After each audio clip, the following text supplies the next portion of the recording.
السلام عليكم ورحمة الله وبركاته. ما uusan ahayn Dave Thomas sida shakhsiyaadka caadiga ah ee intay soo galaan maqaayadda iska cunteeya kadibna iska baxa. Laakiin wuxuu ahaa Thomas qof aad u daneeya inuu ogaado asraarta ku jirta cuntada fudud ee diyaarsan, isla markaana dhadhankeeda soo jiidashada leeyahay.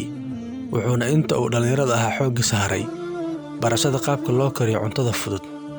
Thomas ayaa ahaa qof caadi ah oo aan ka dhex muuqanin bulshada, sidoo kalena aan ka soo qalin jibin dugsi sare, laakiin kolkii dambe ka mid noqday ragga ganacsatada ah ee ugu hodansan dunida.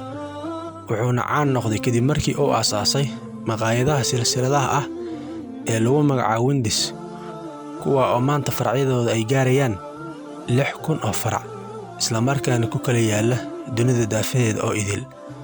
Wuxuu dhashay Thomas sanadkii 1932, wuxuuna ku dhashay wilaayada New Jersey. Lama garanayo labadii dhashay, laakiin waxa wiil ka dhigtay oo soo korsaday laba waalid oo asal ahaan ka soo jeeda dalka Lubnaan. Markii ay geeriyootay hooyadii wiil ka dhigatay, wuxuu la noolaa aabihii wiil ka dhigtay, ka oo ka mid ahaa shaqaalaha guryaha dhisa. Thomas ayaa raaci jiray aabihii marka uu shaqo tagayo, waxayna si wadajir ugu cuntayn jireen maqaayadaha lagu kariyo cuntada fudud. Thomas ayaa aad u jeclaa cuntada fudud iyo qaabka loo kariyo, kadibna wuxuu guda galay in uu barto cilmiga cunto karinta. Markii uu gaar 12 sano jir ayuu shaqaale suxunta meeri ka noqday maqaayadda Cooksville, waxayna u fududeysay maqaayadani inuu kasbado khibrad iyo xirfado badan oo kala duwan. Kolkii da'diisa ay dhaaftay 40 sano jirne, wuxuu go'aansaday inuu isaga tago goobaha waxbarashada, isla markaana uu tafaxayto goobaha shaqada. Wuxuuna shaqo ka bilaabay maqaayad kale oo lagu magacaabo Hobin House, kuna taal wilaayada Indiana. Maqaayadan ayuu Thomas ka shaqaynayay muddo 3 sano ah.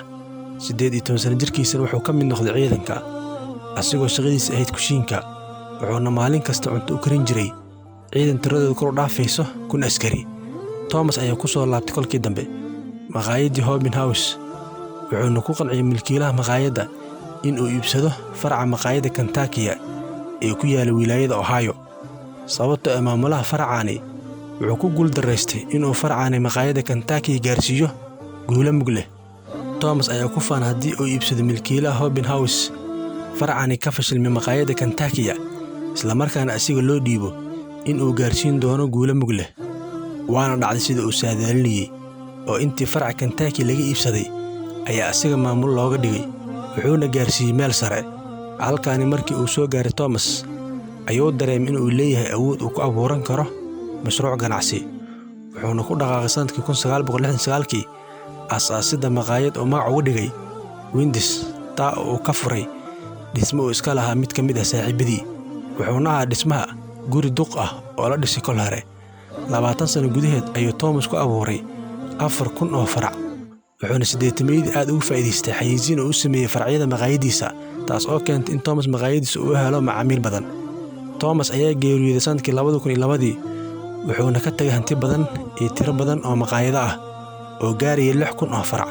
Dhanka kale wuxuu Thomas ka tagay buug oo kaga sheekeeyay qaabka uu guushaani ku gaaray iyo sida uu ugu soo gudbay caqabadihii badnaa ee noloshiisa soo maray. Wuxuuna ka mid noqday buuggaasi buugaagta looga iibsiga badan yahay gudaha dalweynaha Mareykanka.